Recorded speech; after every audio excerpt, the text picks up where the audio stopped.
देखिए, income tax में अभी तक हमने बेसिक चीजें पढ़ी। एसएससी क्या होता है, प्रीवियस ईयर क्या होता है, स्लैब रेट क्या होती है, सरचार्ज क्या होता है और टोटल इनकम कैसे निकालते हैं।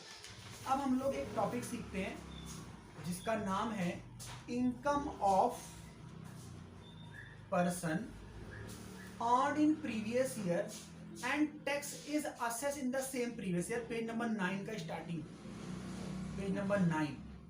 मैंने आपको बताया है दोस्तों कि इनकम टैक्स कहता है पहले आप अर्न कर लो फिर आप टैक्स पे करना। तभी इनकम टैक्स में 2 ईयर का कॉन्सेप्ट है, एक ईयर है प्रीवियस ईयर और एक है असेसमेंट ईयर। अगर आप 21-22 ईयर में अर्न करते हैं तो आप पे करेंगे 22-23 में। तो 22-23 हुआ आपका असेसमेंट ईयर और 21-22 क्या हुआ, प्रीवियस ईयर। आज हम लोग क्लास ले रहे हैं, आज है मान लो 10 जनवरी 2023। तो 2023 जनवरी में जो अर्न करेगा वो कौन से ईयर में अर्निंग हुई, 22-23। टैक्स कब पे करेगा, असेसमेंट ईयर 23-24। ऐसा ही होता है कॉन्सेप्ट इनकम टैक्स में। असेसमेंट ईयर एक साल आगे चलता है। अब हम कुछ टॉपिक्स इसमें हम देख रहे हैं कि ऐसे केसेस कहां हैं जहां पे इनकम में आपको सेम प्रीवियस ईयर में ही टैक्स लग जाता है। मतलब पे एज यू अर्न, मतलब जीएसटी की तरह हम बोल सकते हैं, है ना। उसी साल आपने टैक्स, आपको अपनी इनकम पे टैक्स पे कर देना है। तो क्या केस है, पेज नंबर 9 पे देखिए नोट्स।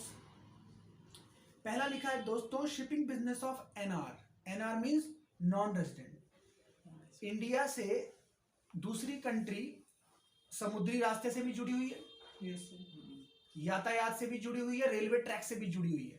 तो अगर कोई non resident person shipping business का काम करता है जो हमारी बाउंड्री को टच करके अपनी बाउंड्री में जाता है, तो इसको हम बोलते हैं शिपिंग बिजनेस कर रहा है एनआर, नॉन रेजिडेंट।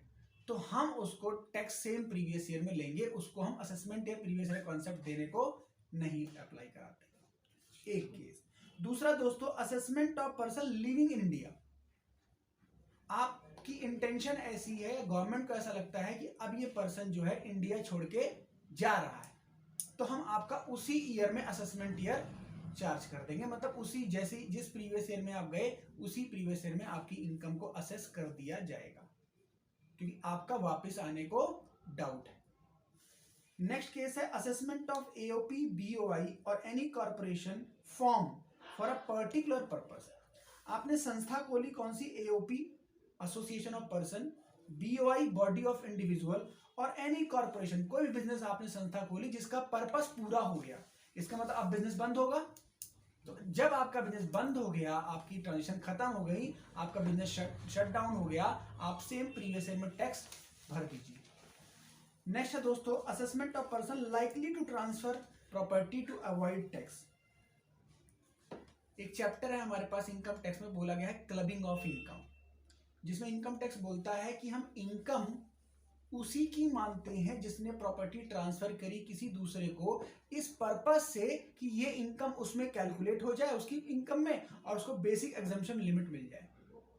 मतलब हस्बैंड ने प्रॉपर्टी अपनी वाइफ के नाम करी और प्रॉपर्टी से इनकम आ रही है और उस इनकम को उसने ऐसे शो किया वाइफ की इनकम टैक्स रिटर्न में कि आईटीआर में बेसिक एग्जाम 2.5 लाख रुपए माफ कर लिया। तो गवर्नमेंट ने कुछ ऐसे रूल बनाए हैं क्लबिंग में कि वो इनकम आपकी ही मानी जाएगी, चाहे भले आपने प्रॉपर्टी ट्रांसफर कर दी। तो यहां पे गवर्नमेंट ने कहा assessment of person likely to transfer property. उसने प्रॉपर्टी ट्रांसफर इसलिए की ताकि टैक्स को क्या किया जा सके, बचाया जा सके या टैक्स की चोरी की जा सके।